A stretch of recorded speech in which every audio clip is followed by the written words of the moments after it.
Good day, everyone. I am Jerlyn Nasenes Adrias, second year taking the Bachelor of Elementary Education, and now I am going to discuss learners of Indigenous groups under Unit 3 Typology of Learners with Special Needs. Let's have first the objectives. At the end of the lesson, the students will be able to discuss the definition of Indigenous people and their educational background, create a slogan that highlights the importance of preventing discrimination against Indigenous learners, and value the importance of education among to the Indigenous people. So, what comes into your mind when we talk about Indigenous people? Alright, let's find out later. Indigenous is a term used to recognize and describe communities or groups of people who are native to a particular region or land. These are the people who have lived in a specific area for generations, long before colonizers or settlers arrived. This historical understanding of indigenous has led institutions to create rules and actions to safeguard the rights of indigenous peoples and keep their cultures alive. Culturally diverse country. The Philippines is a culturally diverse country with an estimated 14 to 17 million indigenous peoples belonging to 110 ethno-linguistic groups. They are mainly concentrated in northern Luzon, Cordillera Administrative Region with 33% and Mindanao 61% with some groups in the Visayas area. In 1980s, the various forms of interventions done by indigenous peoples and religious congregations were any or a combination of the following. First, teaching basic literacy, numeracy to children and adults based on mainstream approaches, methods, and content, or the basic literacy. This approach involves teaching both children and adults the fundamental skills of reading, writing, and basic math using commonly accepted methods and content typically used in mainstream education.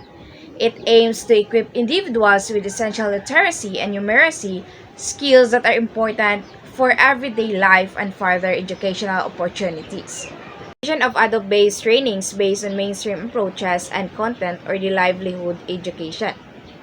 This focuses on providing training programs for adults using methods and content commonly used in mainstream education. The goal is to equip adults with skills and knowledge that can improve their livelihoods, such as vocational skills, entrepreneurship training, or the financial literacy education. Provision of school supplies, scholarships, tutorials, or the support to enter school. This intervention involves providing support to help individuals enter school. This can include providing school supplies like books and stationery, offering scholarships to cover educational expenses or additional educational support to help students succeed in their studies. Provision of infrastructure personnel, usually lowlander, curriculum evaluation tools, books, and school calendar based on mainstream education system or the school buildings. It involves school buildings, bringing in teachers from outside of the country, and providing educational materials like books and curriculum guides.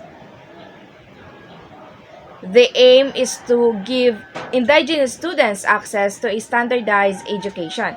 The term lowlanders refers to people from outside the indigenous community who are brought in to help run the schools. The rights of the indigenous people or the indigenous cultural communities to education were made prominent in the 1987 Philippine Constitution. Various constitutional provisions grant the indigenous people the rights to education along this line. To establish and control their education means that indigenous peoples and indigenous cultural communities have the right to create and manage their own educational system. This acknowledges their autonomy in shaping the content, methods, and administration of education with their communities. to receive protection of the state without discrimination.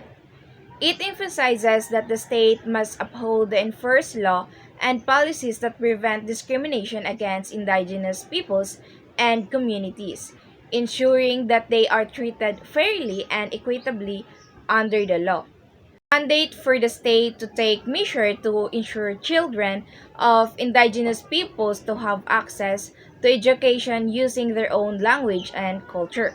By providing education in their own language and incorporating their cultural perspectives into the curriculum, indigenous children can better engage with the material, maintain pride in their heritage, develop a strong sense of identity, and equal access to equality education that meets their unique needs.